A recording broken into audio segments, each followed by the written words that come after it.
पुराण में 7 गलतियां बताई है कंगाल होने की। ये गलती अगर आपने भी करी है तो जिंदगी में कितना भी पुण्य करोगे उसका फल नहीं है। आज की कथा को लिखकर रखना, शायद तुम्हारी जिंदगी संवर जाए।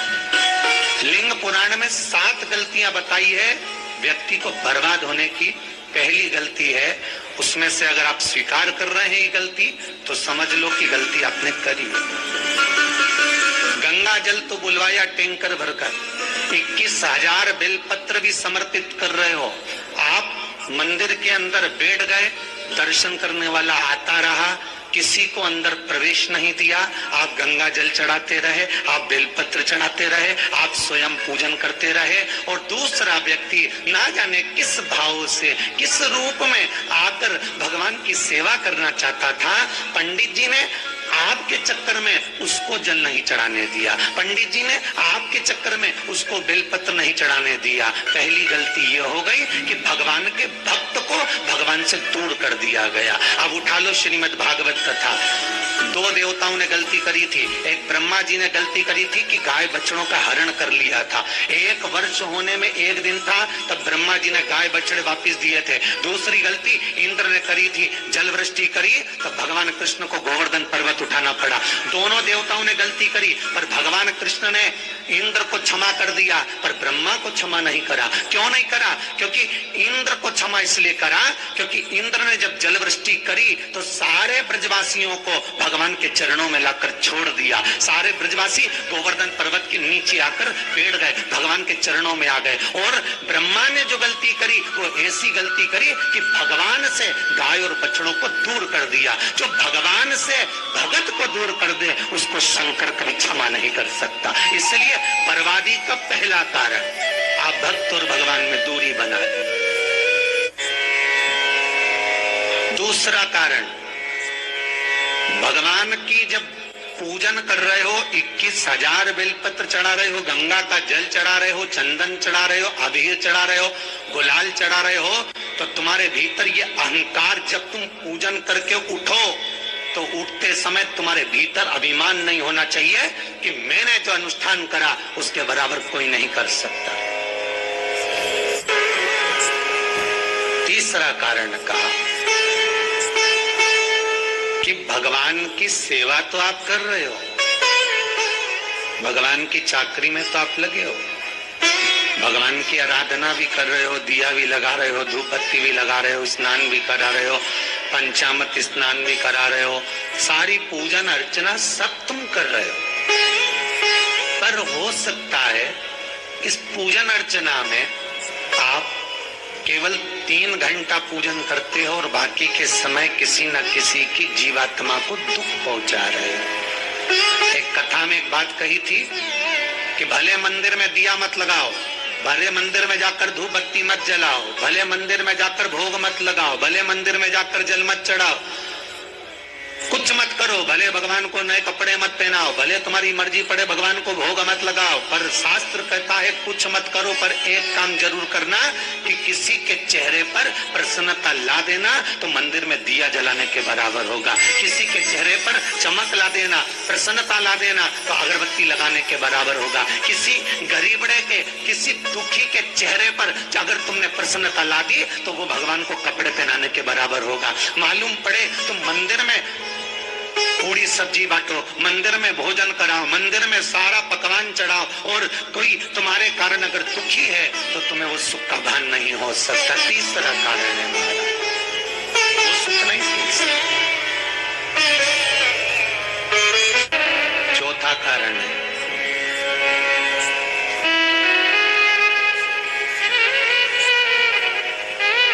महाराज, जिस मंत्र को पढ़ा जा रहा है, जिस मंत्र का स्मरण किया जा रहा है,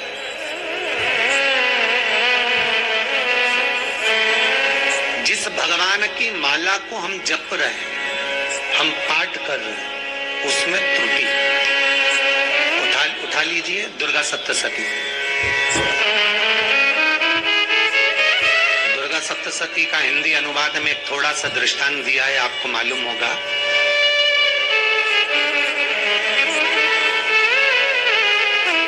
विद्यमान सप्तशती का पाठ कराते थे नवरात्रे में।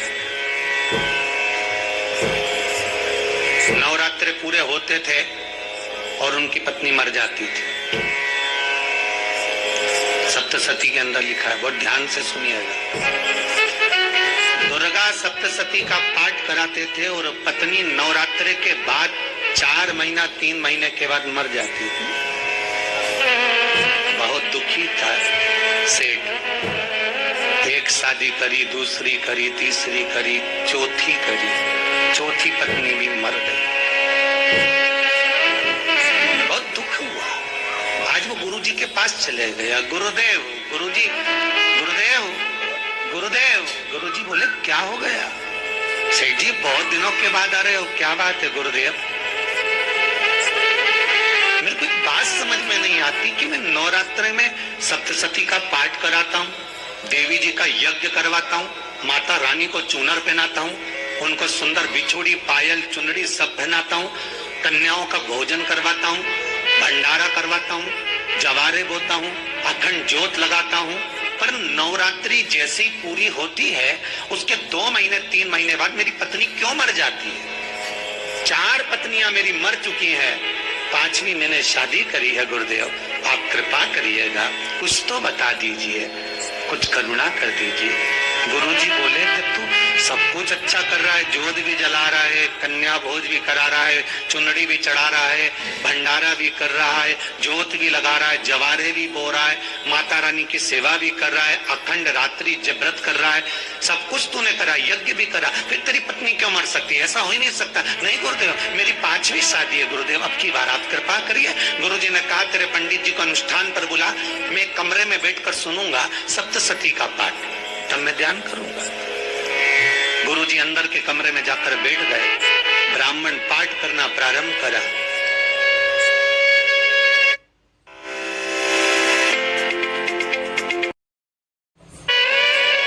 और ब्राह्मण ने पाठ करना प्रारंभ करा, उसमें एक शब्द आ गया, भार्यन्तु वक्षन्तु, भार्यन्तु वक्षन्तु। उसमें बोलना था भय, पीड़ा को, हे जगत जननी तू भक्षण कर जा। पर ब्राह्मण बोलता था भार्या तू भक्षण, तू मेरी पत्नी को, मेरी भार्या को तू भक्षण कर दे। पंडित जी जैसे ही बोले, गुरुजी बाहर निकल कर आ गए। पंडित जी को रोका, रुकिए गुरुदेव, आप हर साल अनुष्ठान कर रहे हो जजमान के यहाँ और बोल देते भार्या तू भक्षण, तू हे देवी तू मेरी पत्नी को खा जा, तो माँ हर बार उस पत्नी को निगल जाती है। निवेदन, शब्द सुधार लीजिए, शब्द। चौथा कारण है कि आप जो पाठ कर रहे हो, आप जो पूजन कर रहे हो, आप जो अनुष्ठान कर रहे हो, उसमें कुछ ना कुछ गलती जरूर हो रही है। ये चौथा कारण है।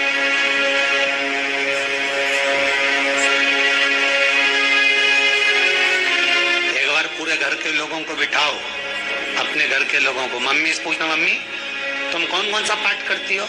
एक बार मम्मी से पूछना, फिर एक बार पापा से पूछना, पापा आप कौन कौन सा पाठ करते हैं सुबह? फिर बहू से पूछना, भाभी आप कौन कौन सा पाठ करती हो? फिर छोटी दुल्हन से पूछना, छोटी दुल्हन तुम कौन कौन सा पाठ करती हो? भैया आप कौन कौन सा पाठ करते हो? आप कौन कौन सा पाठ करते हो? पूछना। जब घर के अंदर बड़ी बहू अलग तरह का पाठ कर रही है, छोटी बहू अलग तरह का पाठ कर रही है, मंजली बहू अलग तरह का पाठ कर रही है, माँ अलग तरह का पाठ कर रही है, पति अलग तरह का पाठ कर रहा है, तो उसका जो प्रभाव है, कौन सी चीज कहाँ टकरा रही है, जिसके कारण घर में इतना है कि कोई सही होने वाला ही नहीं है। अब तुम कहोगे सीवर वाले गुरुजी ने उपाय बताया, हमने बहुत करा, पर सही क्यों? तो सही क्यों नहीं हो रहा है? उसका कारण है या तो बड़ी बहू जो पाठ कर रही, या सास जो पाठ कर रही, जो पति जो पाठ कर रहा है, नाते जो भी उस घर के अंदर रहकर जो पाठ अर्चना कर रहा है, उसमें जरूर कुछ ना कुछ ऐसा हो रहा है जिसके कारण वो काम नहीं कर पा रहे। उसमें कुछ ना कुछ गलती हो रही है जिसको तुम समझ नहीं पा रहे, जिसको तुम अपने आप को बहुत विचार करते हो कि मेरे बराबर कोई नहीं कर सकता, मैं शंकर की भगत, मैं राम की भगत, मैं कृष्ण की भगत, मैं जो करती हूँ बहुत अच्छा करती हूँ, मैंने जो किया बहुत अच्छा करा। पर हो सकता है उसी कारण आपको दुख झेलना पड़ रहा है।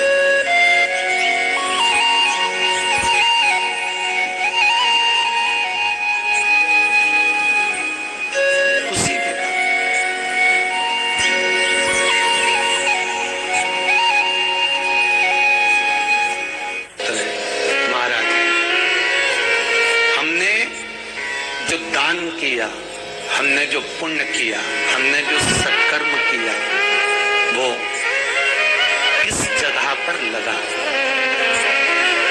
पांचवा सूत्र,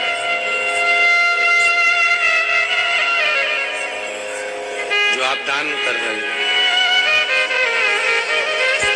जो आप पुण्य कर रहे हो, सत्कर्म कर रहे हो, वो किस जगह पर लगा, ये पांचवा सूत्र। फिर निवेदन करेंगे, गाय, बेटी और लक्ष्मी 50 बार विचार करना, तब किसी को देना। बेटी किसी ऐसे को मत ब्याह देना जो जुआ खेलता हो, मदिरापान करता हो, मांसाहार करता हो, वेश्यावृत्ति करता हो। वो बेटी का सम्मान नहीं करेगा। बेटी रोएगी तो कन्यादान करने वाले को रोना पड़ेगा। दूसरे नंबर पर गौ माता, गाय ऐसे ब्राह्मण को दान मत देना कि ब्राह्मण के घर में खुद रहने की जगह नहीं और गाय को ले जाकर तुमने दे दिया और उस ब्राह्मण ने जब तक दूध दिया बांध कर रखा, एक तगाड़ी बाल्टी साड़ी के चक्कर में ले लिया, सोने के सींग के चक्कर में ले लिया और बाद में वही गाय कसाई के हाथ में बिक गई और कसाई ने काटा तो बद्दुआ तुमको लगी। बेटी, गाय और लक्ष्मी, पैसा भी किसी ऐसे भिखारी के कटोरे में मत दान देना कि जिसने ले जाकर मदिरापान में लगा दिया, जुए में लगा दिया, वेश्यावृत्ति में लगा दिया कि तूने मुझे गलत जगह पर दिया है इसलिए तुझे रोना पड़ेगा। तब व्यक्ति को रोना पड़ता है, फिर व्यक्ति रोता है। गाय, बेटी और लक्ष्मी 50 बार विचार करो क्या सही जगह पर दे रहे हो, और अच्छी जगह पर दोगे तो संपदा भी बढ़ती है, सुख आता है। अगर बेटी सुखी रहेगी तो मायके के लोग सुखी रहेंगे, गौ माता सुखी रहेगी तो संसार सुखी रहेगा। और आपने जो धन दिया, आपने जो पैसा दिया किसी भिखारी के कटोरे में, अगर उसने गलत जगह पर लगाया तो रोना तुमको पड़ेगा। किसी आजकल के भिक्षुकों को अगर रोटी दे दो तो लेते ही नहीं, आटा दो तो नहीं लेते।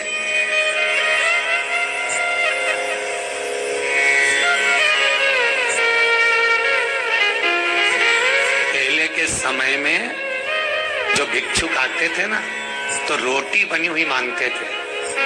बूढ़ी बूढ़ी माताएं जानती होंगी, चिमटा बजाकर, घुंघरू बजाकर कहते थे भोजन, तो 2 रोटी निकाल कर दे दी जाती थी घर से। लो बाबा, तो माता इतना प्रेम रखती थी, केवल रोटी नहीं देती थी, बाबा बैठो हम सब्जी ला कर देते। इतना प्रेम था बुजुर्ग माताओं का, बैठो। और आज के जमाने में अगर रोटी दे दो तो फेंक दे नली में ले जाके, पैसा चाहिए। क्यों? शाम को पीने के लिए चाहिए ना, मदिरा पान के लिए, मांसाहार के लिए, जुए के लिए, वेश्यावृत्ति के लिए धन चाहिए।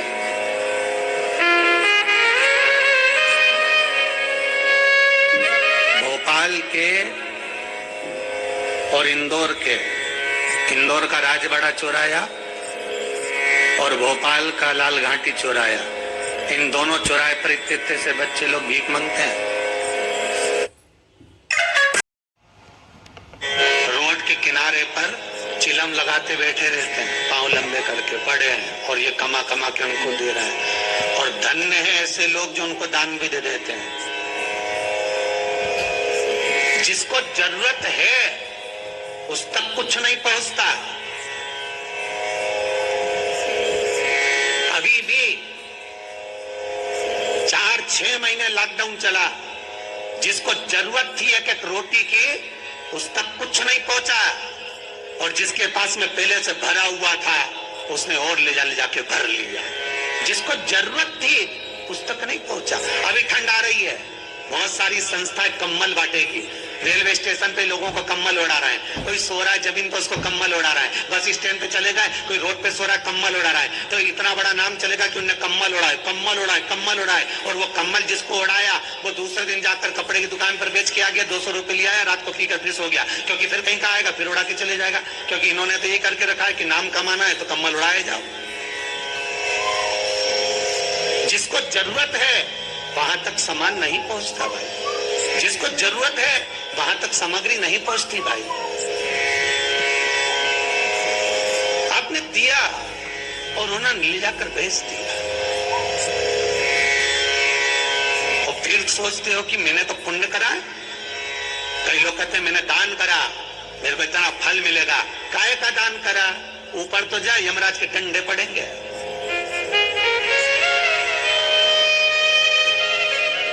रेल में ट्रेन में आप बैठ जाओ रिजर्वेशन कोच में, छोटे छोटे लड़के आते हैं अपना कपड़ा उतारते हैं, सही बोलना रे भाई जितने लोग टीवी पर कथा सुन रहे हो, छोटे छोटे बच्चे अपना कपड़ा उतारेंगे और पोछा लगाएंगे रेल की बोगी में। जब गवर्नमेंट ने सीट पर रख रखे हैं तो तुम्हें अंदर आने का किसने कहा? कौन ने कहा कि तुम अपना कपड़ा उतार के पोछा लगाओ? और वो अपने शरीर का कपड़ा उतार कर पोछा लगाता है, आपके आगे हाथ फैलाता है, आप 1-1, 2-2 रुपए दे देते हो, वो अगले स्टेशन पर उतरता है, कोई सूंघने की सामग्री लेता है, देते हो, वो अगले स्टेशन पर उतरता है, कोई सूंघने की सामग्री लेता है, सूंघ के वो बर्बाद हो जाता है और कहीं कूद कर मर जाता है। उसके मरने में 1 रुपया तुम्हारा भी लगा है, इसलिए नरक तुमको भी भोगना पड़ेगा, क्योंकि उसके मरने में तुमने हेल्प करी है।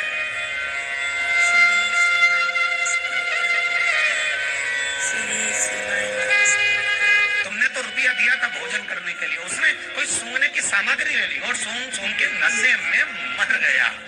उसके मरने में 2 रुपए तुम्हारे हैं, 1 रुपए तुम्हारा है, तो भोगना तो तुमको भी पड़ेगा ना।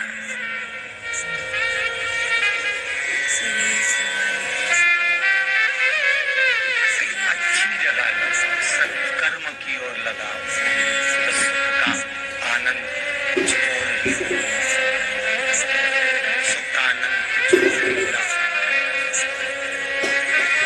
हमारा धर्म, हमारा पुण्य, हमारा सत्य। 5वां कारण अपनी पुस्तिका में लिख कर रखना, तुम्हारे दुख का 5वां कारण क्या है। क्यों तुम करोड़पति से रोडपति बन गए? तुम्हारे यहाँ पर 4-4, 5-5 गाड़ी थी, खूब वैभव था, खूब धन था, फैक्ट्रियां चल रही थी, सत्ताएं चल रही थी।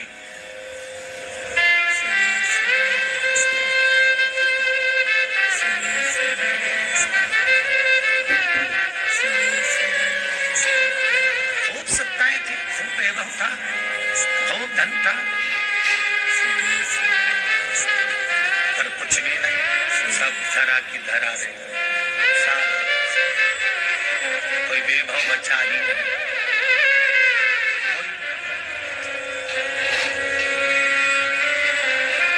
एक हमारे सेंधवा के भगत है महाराज, बड़े भावपूर्ण भगत।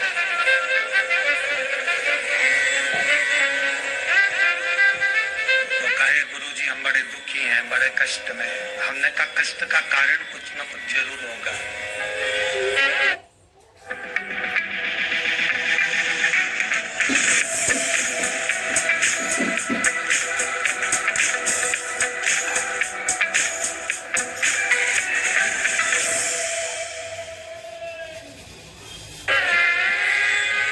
कारण जरूर कुछ ना कुछ होता है। कहने लगे गुरुजी हमारी तो जीनिंग चलती थी, खूब फैक्ट्रियां चलती थी, इतना जीनिंग फैक्ट्रियां थी, इतना चलता था।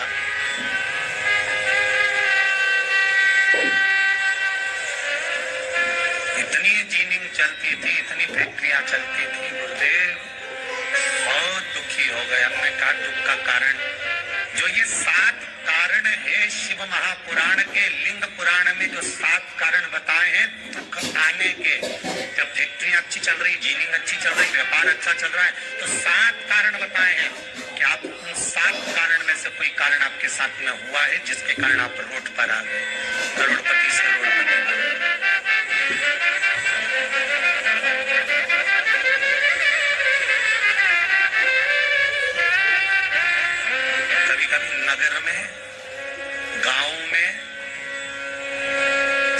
का व्यापार एक साथ समाप्त हो जाता है। कभी कभी गांव में, नगर में सबका व्यापार एक साथ समाप्त हो जाता है, सबका व्यापार एक साथ ही खल्लास हो जाता है, समाप्त, सभी कर्जे में हो जाते हैं। तो समझ लेना कि उस गांव के खेड़े का देव महादेव, उस गांव का खेड़ापति भगवान शंकर, उस गांव का शिव जरूर रुष्ट हुआ, जरूर रुष्ट। उसको मनाने का प्रयास करो, जिससे अपनी नगर, अपना गांव फिर उन्नति की सीढ़ी पर चढ़ जाए। पांचवा कारण मंत्र जाप, अर्थात तुम्हारा फिर निवेदन, गाय, बेटी और लक्ष्मी 50 बार विचार करना, तब देना, नहीं तो मत मत।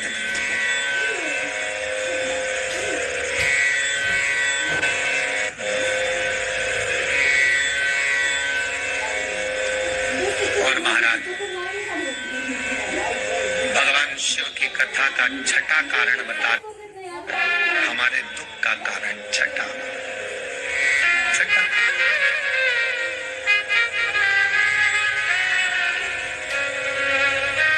आदर सम्मान में कमी। घर के जो बड़े हैं, घर के जो बुजुर्ग हैं, घर के जो आदरणीय हैं, उनका सम्मान नहीं करता। सुंदर कहा, जिस घर में माँ बाप की इज्जत नहीं होती, उस घर में देखना कभी बरकत नहीं होती।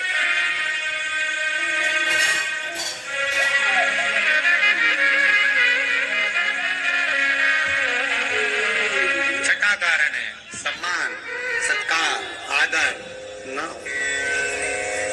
जब धन। सातवां कारण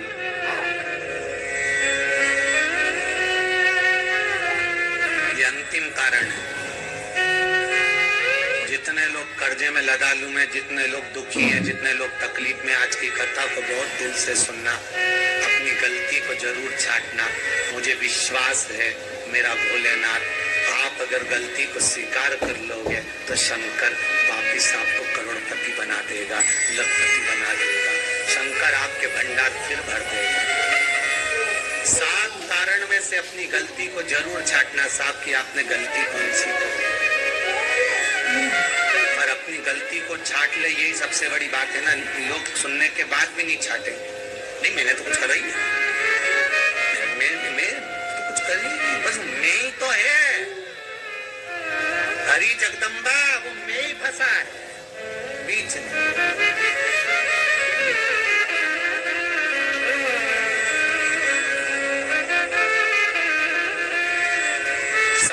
कारण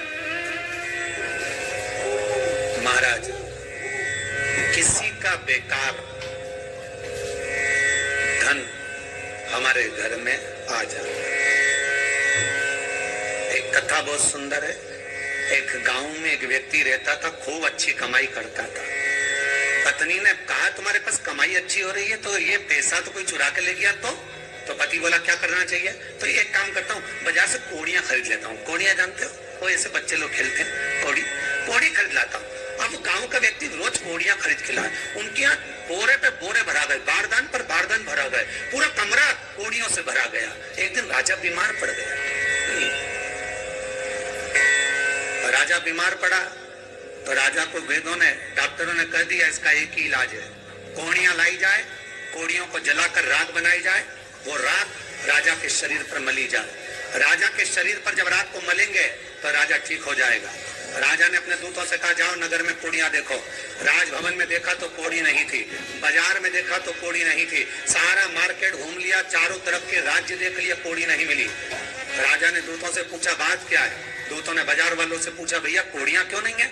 तो बाजार के व्यापारी बोले महाराज सुबेरे सुबेरे गांव का व्यक्ति आता है, सारी कोड़ियां खरीद कर ले जाता। सारी कोड़ियां? हाँ। उसका पता दो। दुकान वालों ने पता दिया, वो वहां पहुंच गया, उसको डराया राजा के दूतों ने, तेरे पास कोड़ियां है? हाँ, पर मैंने अपने पैसे से खरीदी है, फ्री की नहीं है, खूब खर्चा कर मैंने कोड़ियां जोड़ी हैं। राजा बीमार पड़ा है, कोड़ियां ला के दे। उसने मना करा, दूतों ने डराया, ठीक है लो। उन्होंने बारदान खोल लिया, झोला खोल लिया, बैग खोल लिया। राजा के दूतों ने बैग खोला। वो गांव का व्यक्ति एक थाली में कोड़ियां लाता, उस पर हाथ फेरता और झोले में डालता जाता, फिर भर कर लाता, फिर हाथ फेरता, फिर झोले में डालता। राजा के दूतों ने कहा, एक बार में पूरा बारदान उठाकर क्यों नहीं दे देता, ये बार बार हाथ क्यों फेर रहा है? तो गांव का व्यक्ति बोला, महाराज मैं कोड़ियों को थाली में भरकर हाथ इसलिए फेर रहा हूं, इन कोड़ियों में से मैं वो एक कोड़ी ढूंढ रहा हूं कि ऐसी कौन सी कोड़ी मेरी इन कोड़ियों में आकर मिल गई जो मेरी इतनी सारी कोड़ियों को लेकर जा रही है। बस वो चरित्र याद करना कि एक कोड़ी हमारे घर में कोई ऐसी आ जाती है जो सारी रखी हुई कोड़ी को लेकर चली जाती है। और जिंदगी में घर में धर्म की, पुण्य की, सत्कर्म की एक कोड़ी ऐसी आ जाती है जो शिव महापुराण की कथा करवा देती है। वो कोड़ी को ढूंढना कि वो कोड़ी कौन सी है। जो अच्छा काम करवा रही है, अच्छी कोड़ी आई होगी, सत्कर्म करवा रही है, अच्छी कोड़ी आई होगी। और मालूम पड़े एक कोड़ी ऐसी आ गई जो डॉक्टरों में भरवा रही है, सारा की सारा धन मेडिकलों में लगवा रही है, पुलिस में लगवा रही है, कहीं गलत जगह पर लगवा रही है, कहीं एक्सीडेंट में लगवा रही है। जो कोड़ी गलत जगह पर धन को लेकर जा रही है, समझ लेना कि वो कोड़ी बेकार आ गई जो सारा का सारा बर्बाद करने में लगी हुई है। उस कोड़ी को पहचानो कि वो कोड़ी कौन सी है। 7वां कारण शिव महापुराण का, लिंग पुराण का लिख कर रखना कि एक कोड़ी ढूंढना कि वो कोड़ी कौन सी घर में आ गई जो हमें बर्बाद कर कर चली गई। तो कोड़ी को ढूंढिए, वो रुपये को ढूंढिए, वो 1 रुपया कौन सा आ गया, वो धन कौन सा आ गया जो हमें बर्बाद कर गया, कैसा आया।